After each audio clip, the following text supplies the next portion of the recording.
Welcome to the Go Slow to Go Fast Lifestyle Podcast. I'm Kendra Chapman, your host, and this is where we explore how intentional living, simple habits, and slowing down can help us build the life we truly love. Today's conversation invites you into a deeper, more energetic layer of healing and awareness. I'm joined by Herman Petrick, an internationally renowned energy healer with over a decade of experience helping individuals clear what's unseen, but deeply felt. From his early days in Portland, Oregon, to refining his work now in New Zealand, Herman has developed powerful techniques to clear negative energies close to what he calls dark portals and channeling healing frequencies that restore balance and harmony. Through this remote energy clearing work that he does, Herman supports clients dealing with anxiety, sleep disturbances, depression, and even energetic imprints inside their homes, helping them reset, realign,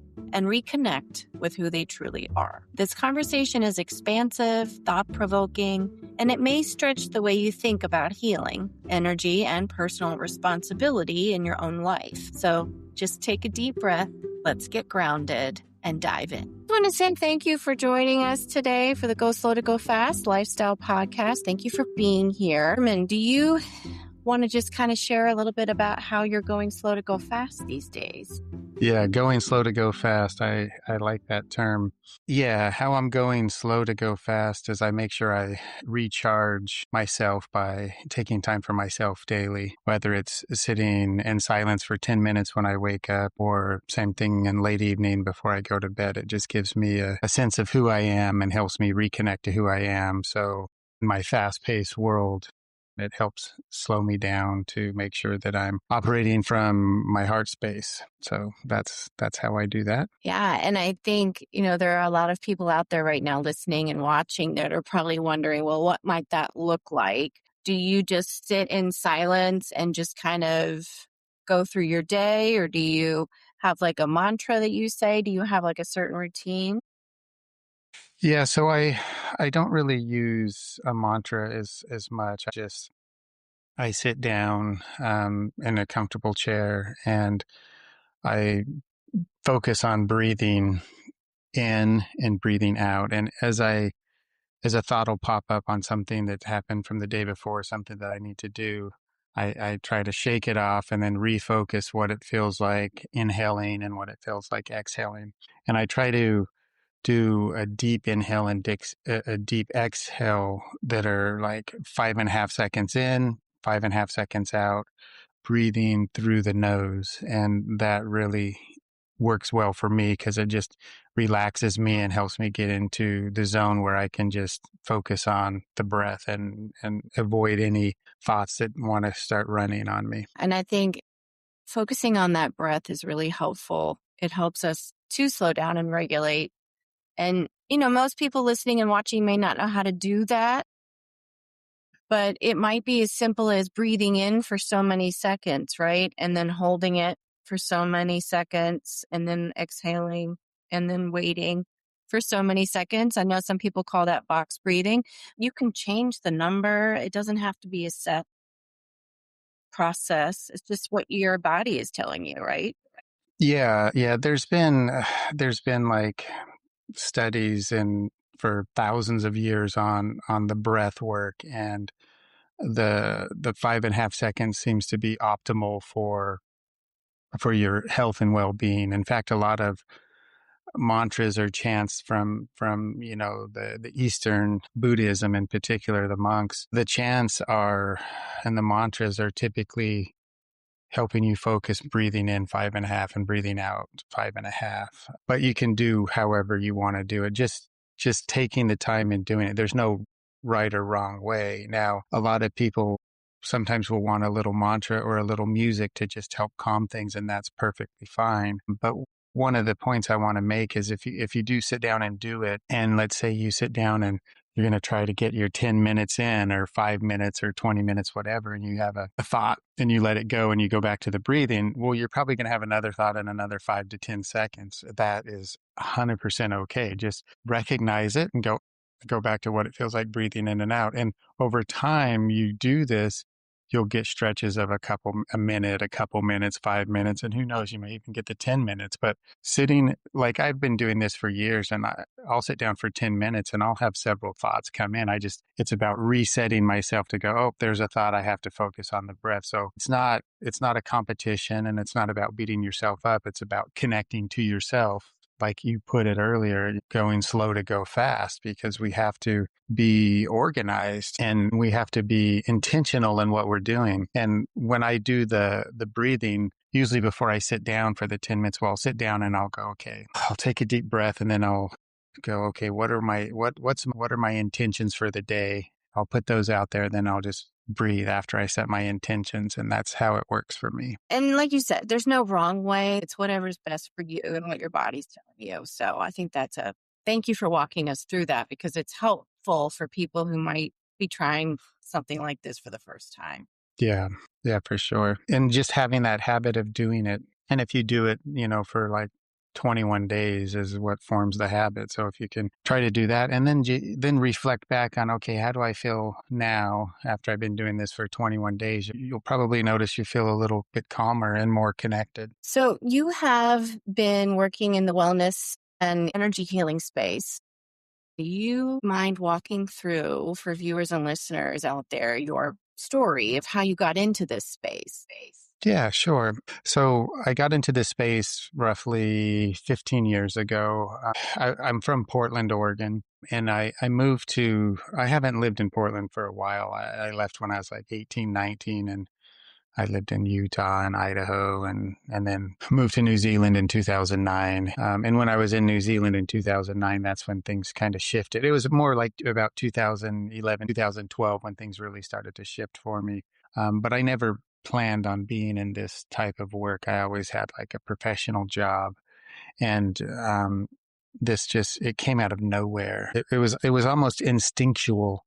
And then I had a friend that I went to her house, and she had all kinds of problems in her house, like something keeping her up at night, seeing faces, sleep paralysis. And she told me about it, and how none of her family wants to come over because they feel it. And it's this crazy energy in her home. And so just an instinct came to me, and I just walked around the house and said in my mind, whatever's here, you need to leave, left it at that. And then a couple of weeks later, I was talking to her and said, hey, how's your house? And she's like, it's really funny. Ever since you left, I haven't had any issues. I was like, boom, a little light bulb went up. I'm like, oh, it worked. And she's like, what worked? And I said, oh, I just walked around the house and said this. And she had said, well, they had 3 priests come in and try to bless the house and remove, and nothing worked. And the only thing that worked was you doing whatever you did. And so then it kind of fired me up a little bit. So then I started looking. I read some old books, couple 100-year-old books on exorcisms. And then I started studying a little bit of demonology and learning a little bit about the energies.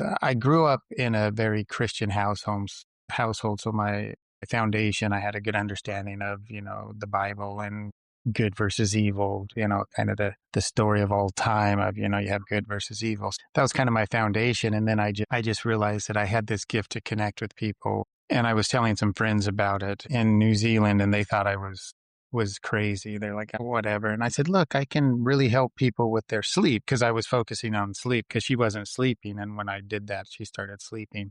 And I said, I know you know someone that doesn't sleep. And they're like, yeah, our daughter.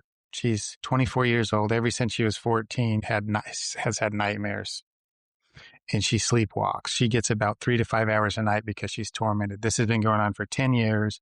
We've taken her to several doctors. They can't figure out the problem. She's tried sleeping pills. It just makes it worse. They're like, she lives in Perth, Australia now. I said, okay, all I need is her first name. I don't want you to tell her anything about it, because you're going to come back and say it's a placebo, and I don't want to hear anything about placebo effect. So don't tell her. I'm going to do the work, and then call her in a week or two and let me know how she's doing.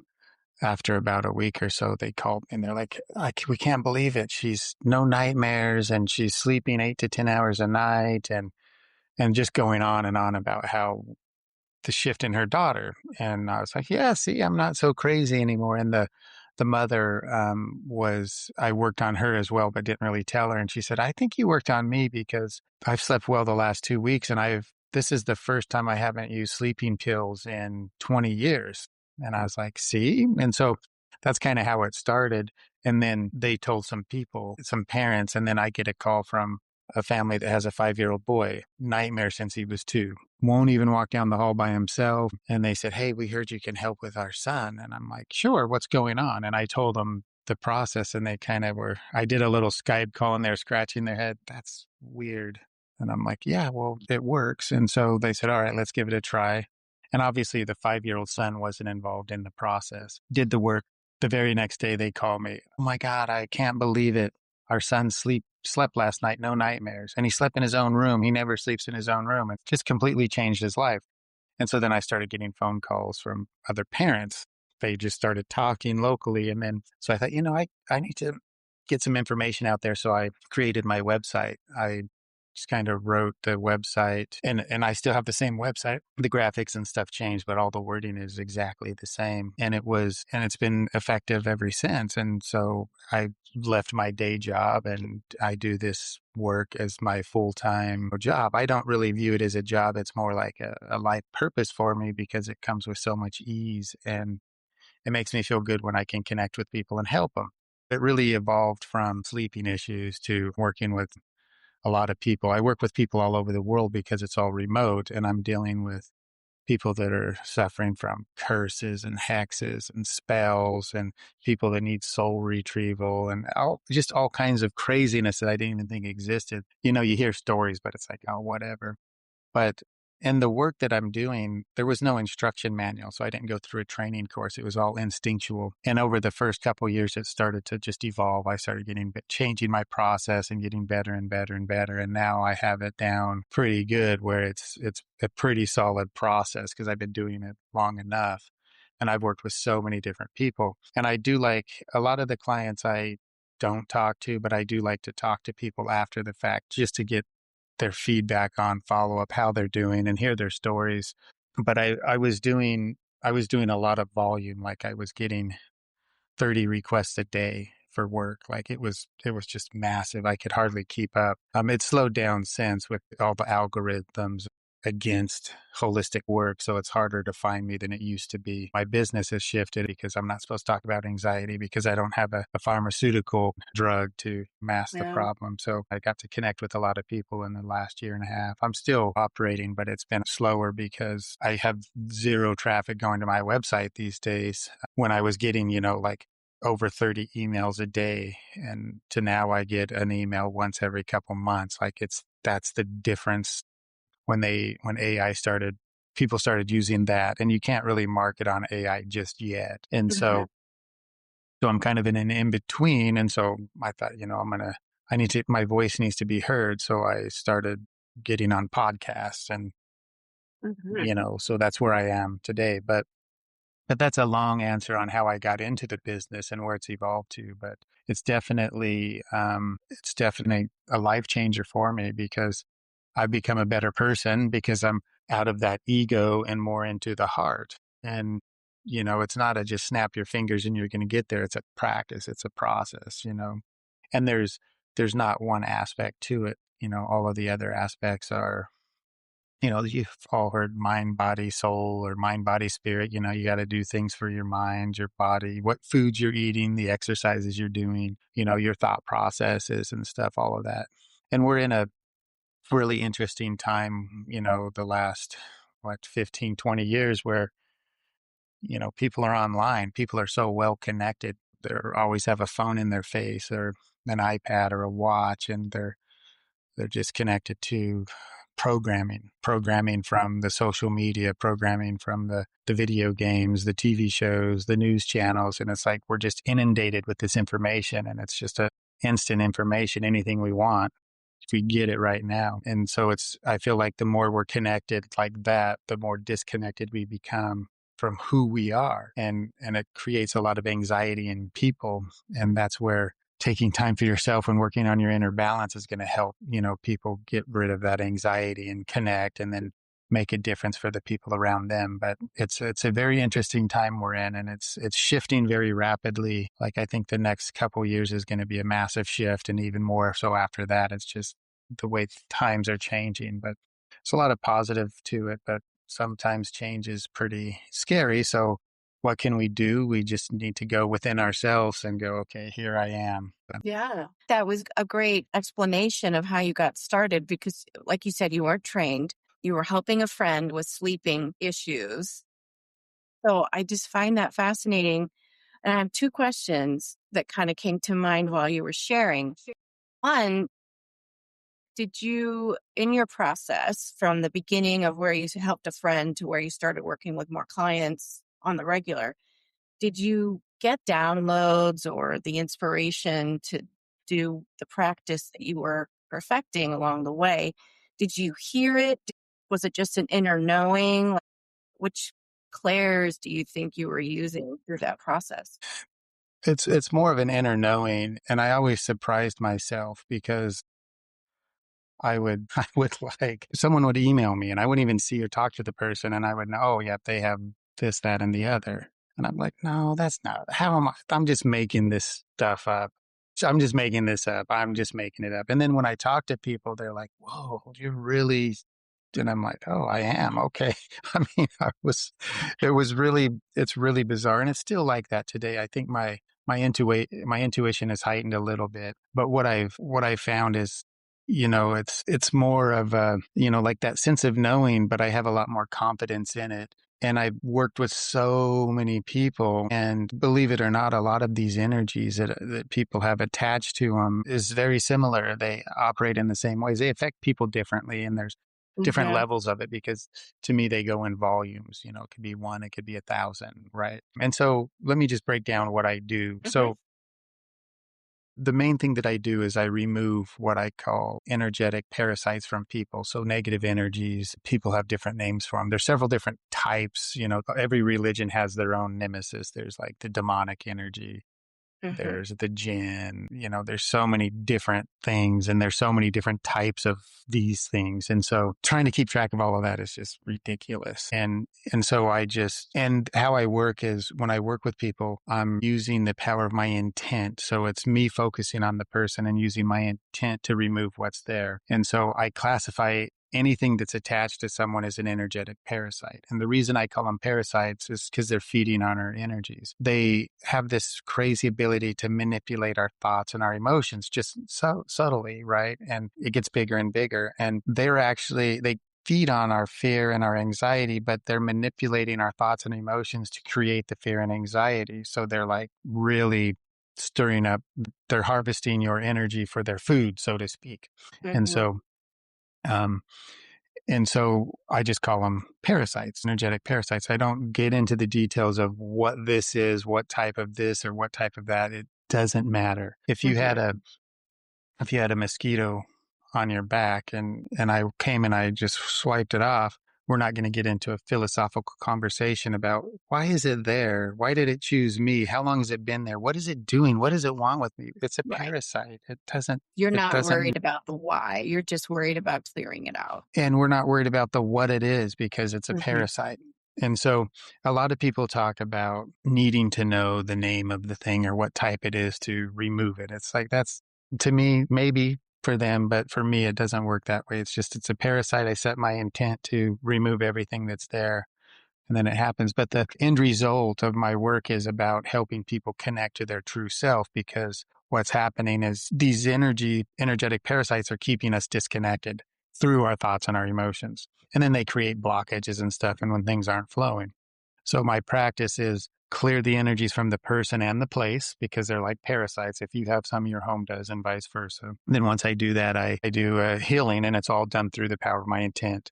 And when I do this work, I don't schedule it. So the people that I'm working with, I say, okay, I'll get it done in the next 24 hours. I don't give a date and a time because if I did, some of them are so connected with their thoughts. They'll just leave when it's scheduled and come back. So I do it on my own time. Then I email them when I'm done and then suggest after a week or two, we have a follow-up phone call because there'll be, a lot of people go through a little bit of a detox stage where they'll feel extremely emotional because a lot of old stuck emotions because there's blockages everywhere, or they'll feel really tired and lethargic. And when you're in that space of feeling down and tired, that's when you're most vulnerable to pick up stuff from your environment. That's why sleep is really important. And a lot of people are attacked at night and they can't sleep because their thoughts are running crazy. And then they Hmm. wake up and they're not 100%. And when you're not 100%, it's easy for you to just go out into the world and bring parasites back with you, so that's how I operate. I clear the energies, send the healing, and then I follow up with the client, and I give a 90-day window in which I work. So if you pay for my service, I do the work and I give a 90-day window. So after, say, the first week, you start feeling really good, but then say 2 months later, you feel off or you have a bad dream or you just don't feel right, you can reach out and I redo because these energies are tricky. And that gives me a long enough pattern so I can see, okay, is it an environmental issue? Then I can talk to the person and go, okay, here's what I think's happening with you, your environment. We need to do this, that, or the other. Or you need to work more on yourself and become stronger energetically and not just be a sponge for all of these parasites, because that's really what happens is people just become so worn down that they just attract everything. And the environment plays a huge role. Yeah. So I see you, I'm just in my mind's eye, I just see you as like an exterminator of negative energy, whatever it is, right? You come in, it's like, I've got a guy for this. He's going to come in, he's going to exterminate whatever it is. And you have a 90-day window where you work with the client and then follow up with any feedback and see how it's going. Yeah. Believe it or not, a lot of this starts early adolescence is when things really start affecting people. Even in Western medicine, early adolescence, kids start getting a little changes. And to me, the changes are, energetic changes as well. And so they pick this stuff up along the way, and then it really starts manifesting itself around that early adolescence. And unfortunately, what happens is the kid starts going through anxiety or whatever, and we take them to the doctor and they get prescribed a medicine. And then the medicine masks the problem, but it really dumbs down their energy and it compounds the problem. And then they up the meds, change the meds, up the meds, change the meds. And so that's kind of the nightmare that I'm seeing. And when I work with people, I usually do mostly work on the whole family because, again, these things are like parasites. If you have one, your home does. If your home does, you do. So your whole household is infected. And so, but what I would see if I work on a family, say there's a family of 5 and one of the kids is on, or one of the people are on a prescription medication, I'll know it after the first week because I go in for the next 7 days, just randomly check in on their energy to see if they're picking anything else up. And I see a pattern of, oh, this person every day is picking something up.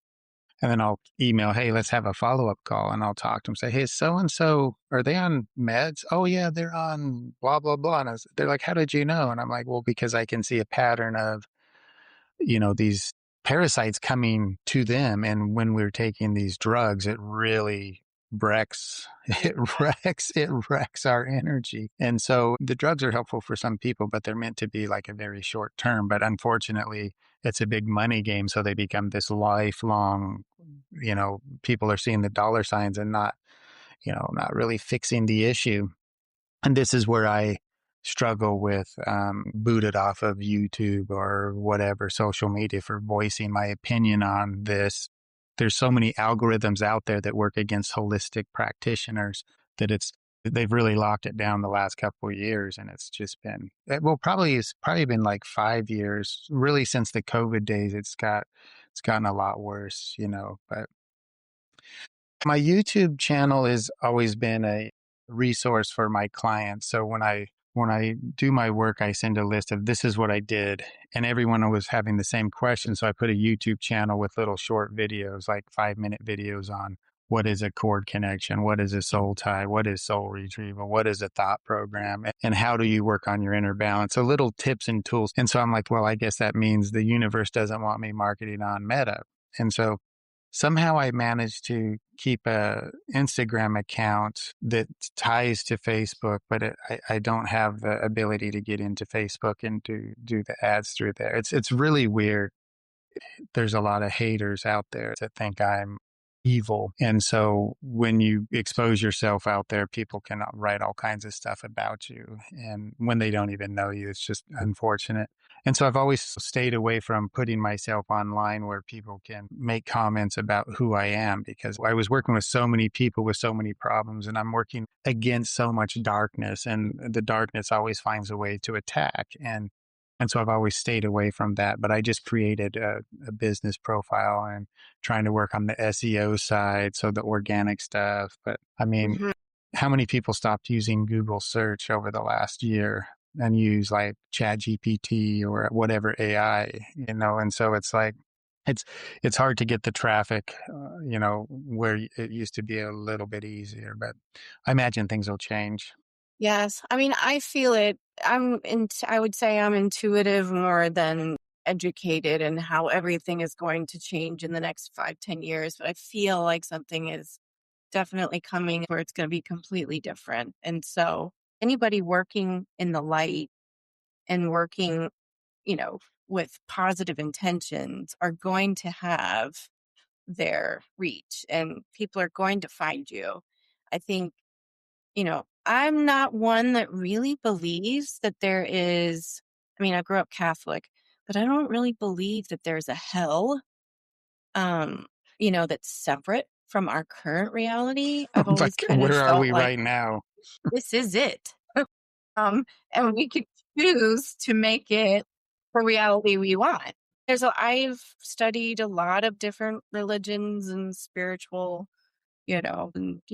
I'm still learning, but I've never really subscribed to the dogma that when you said that the priests weren't able to get the, demons out of, whomever's house they were trying to, cleanse, it didn't surprise me because I feel like you it doesn't matter who you are. Doesn't matter if you're an ordained priest or someone just walking down the street. You have to be somebody who's coming from the right place.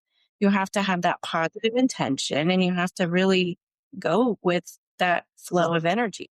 Sounds like you have figured out how to do that and you are offering your services to others. So hopefully they will seek you out and if they need you and, the truth will prevail. Light, love and light, I think will win. Right. So it's interesting. And I agree with you 100%. And you know what? People will find me because this is what I'm here to do. This is my purpose. And my business is very successful and very viable. I have a membership program. So I have people that have been subscribers of my service for 12 plus years. And so I have a reoccurring database of people that I work on regularly because I work with a lot of empaths or very sensitive people that need my work on a regular basis. And I set up a subscription program that's very inexpensive. It's like $19.99 a month for a family. And I check in on them twice a month and clear as needed. But it gives those families the ability to text me, email me anytime. Herman, I need a clearing. And I have, hundreds of people on there, but I have probably, I probably get about a dozen text messages or emails a day from clients that I've worked with for years. Herman, I struggled last night with sleep. Can you help me? Herman, can you clear my energy? Herman, I'm starting to get a headache. Can you fix my headache? Little things like that constantly. And so I'm always active. I'm always on call, so to speak. Yes. I'm going to start doing a little more content on YouTube. I'm starting a newsletter once a month, through like a email program. And I want to coincide that with a blog on my website and connect all three to like a YouTube. I've done a few, very purpose driven YouTube videos. Like I did one on a topic called dark portals. Most people probably don't know what that is or never heard of that, but I explained what they are, how they work, how they affect us. And that was a 30-minute video. And it was like an interview style like this with an old client of mine. Just little videos like that are very helpful, question and answer type stuff. And you're not the first person that has said this. I've heard other podcasters even say that their whole Facebook has been shut down or their YouTube channel has been shut down for no apparent reason. And they've had to go through lots of red tape just to get it to be opened up again. So, yeah, I think it's the bots. Part of it is the bot and the AI that is the gatekeeper. They say anxiety, it's a key word. And then they look and oh yeah, this is not good. And that's, I even was trying different platforms like Reddit, and I ran a marketing ad on Reddit, and I said something, I wasn't even direct because I know how to speak now without saying too much. And it was flagged. And the reason, Reddit gives you the actual reason. And the reason said, pharma. Wow. And I talked to they assign you, Reddit assigns you like services, and none of them seem to be working that well. So Well, that's a cautionary tale. I know that you said that you don't really focus a lot on the reason why somebody might have parasites and, the function behind it. When you start to clear out that energy, do you feel like it is coming from a dark place, or do you feel like it is more somebody's just issues with is it more mind, spirit, an entity outside of the person? I guess is what I'm asking. well, it's probably all of the above, but a lot of times it's where some people are targeted for who they are. Like some people, when they're born, this energy attaches like instant, and it does that at birth for a couple reasons. The first reason, by doing so, it can remain hidden. Most people don't recognize this type of energy. They don't even know it exists, so it flies right under the radar. But the main reason that it attaches at birth is to keep people disconnected from who they are. So people that are here to be the healers of the world, the humanitarians, people here to make an impact. So they're specifically targeted by this energy. And what it does is it creates this internal battle. And this internal battle wears that person down. And the more worn down you become energetically, the more susceptible you are to picking up stuff from your environment. And this really starts to happen around early adolescence. And when that person starts to get into adulthood, they have this internal battle, and it's like nothing comes as easy as it should. It's like they're constantly going against the flow. And when they feel like they're on that edge or that cusp of having a breakthrough, that's when things will just implode and creating more chaos and more distraction. And so a lot of it is by design, because there is like a good and evil. Or there's two polar opposites. They don't necessarily have to be good or evil. But so a lot of times people are targeted, and just because someone has these parasites doesn't make them a bad person. It's just manipulating them and keeping them disabled, so to speak, energetically. And when you have these parasites and you've had them for so long, they create so many habits, and so then you have all these programs in your body's like this supercomputer, and it has all these programs, do this, do this. If this happens, do this. And so you have all these habits that you have to try to break. And so when I work with a family, when I'm working with little kids, it's so easy. It's like easy fix. But when I'm working with older people that get into their 70s and 80s, it's a little more of a struggle for them, because the effectiveness is the same, but they have so many ingrained habits of doing things certain ways. And we have to make a change when we work on ourselves. And if we're going through the motion of the same things over and over, it's hard to make that change.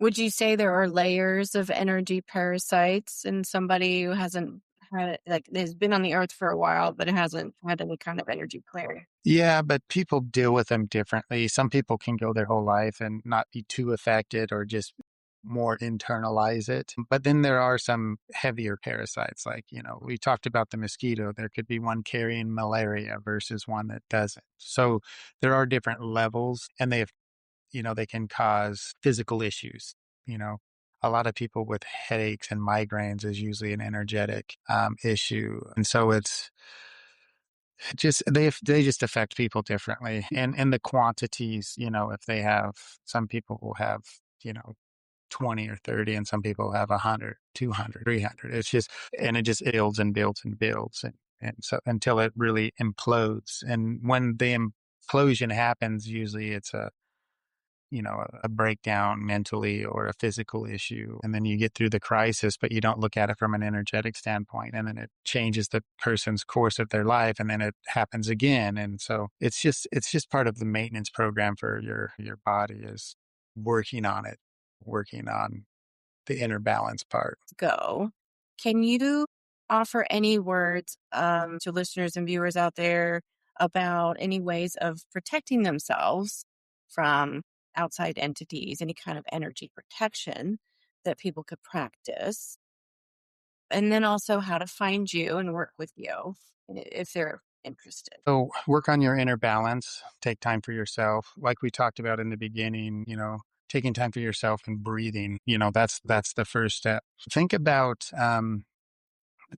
your energy. Most people have heard the term your aura. Think about your aura as this energy bubble around you. You don't need to see it, or just know that you have this bubble around you that people call it your aura.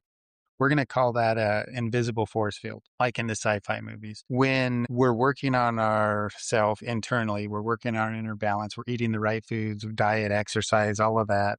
We're doing the prayer, meditation, whatever you want to do. You're setting your intent to work on yourself internally. You become stronger energetically and you're producing that force field at 100%. When we're doing things like not getting enough sleep, eating the wrong foods, or taking prescription medications, drinking too much alcohol, all of this stuff dumbs down our energies. Our invisible force field isn't 100%. Most people, it's 15, 20%, 25%, 50%. And so let's say you and I are walking down the street and you're at 100%. You've really been working on yourself. And I'm like, and I'm down to a 25% force field. We go through this really heavy environment. Well, who's going to soak up the energies? It's going to be me. They go to the path of the least resistance and you'll be fine. So it's working on your inner balance helps you internally, but it helps you not pick up the stuff externally. To me, that is the main key, is working on yourself. But some people are so sensitive that they can work on themselves all they want. They just absorb stuff because they're like an empath. That's what their jobs are. So, but for most people, working on your inner balance will make you stronger energetically, and it's harder for those energies to attach. Now, what's attached will probably still be there because you have to get those removed, but it'll prevent others from being attached. But when you have these energetic parasites, they're working against you. So it's like an internal battle. And so it's always wearing you down. So it's hard to get to that 100% because you have this internal conflict constantly happening. So that's kind of the way I look at it. So the best way to protect yourself is work on yourself. Is the key. If you want to work with me, my website's the best way. It's my name, hermanpetrick.com. You can send me an email. There's a contact form. I'd be happy to chat with anyone. I give an option of a free 15-minute consultation. You just send me an email, say, hey, I'm interested, or hey, I have this, and I'll respond with what I do and what I suggest and a link for a call beforehand if they want to talk to me first. And then I can explain exactly what I would do for them and what to expect once the work is done. Thank you. I appreciate your time. Any final thoughts before I let you go? I would just say, take time for yourself every day in this busy world of all of our connections. I can't forget about our real true connection. Here we're connected, so connected externally. Let's try to connect internally. Those are great words. Yeah. Let's keep the connection alive, right? And folks like energy healers out there can really help us along the way, especially as things change in the next few years. Yeah, for sure. And there's a lot of good people that are helping people, and there's not one way to do it. There's several ways. So don't let someone say it has to be this way. There's so many ways to get it done. Well, Herman, thank you for your time. Yeah, thank you. I enjoyed it, and I hope to connect again soon. Well, that's it for today's show. And whether you felt like this topic was aligned for you or not, it may have challenged your current beliefs. And if nothing else, I hope that it opened up the door to thinking about the energy that's around you, your environment, and your inner world in a different way. Because we've all been in a space that didn't feel right. Most of us have walked into a building, a hospital, a school, a church. We've all walked into a space that didn't feel right. Maybe somebody's home. And you've also been in spaces where you felt love. You felt that good energy. And so there's a difference, and spaces can definitely hold different energies. So why couldn't we hold different energies? So it's just something to think about. And at the heart of Herman's work, there is just a simple reminder. When we clear what no longer serves us, seen or unseen, we create space for more peace, clarity, and alignment.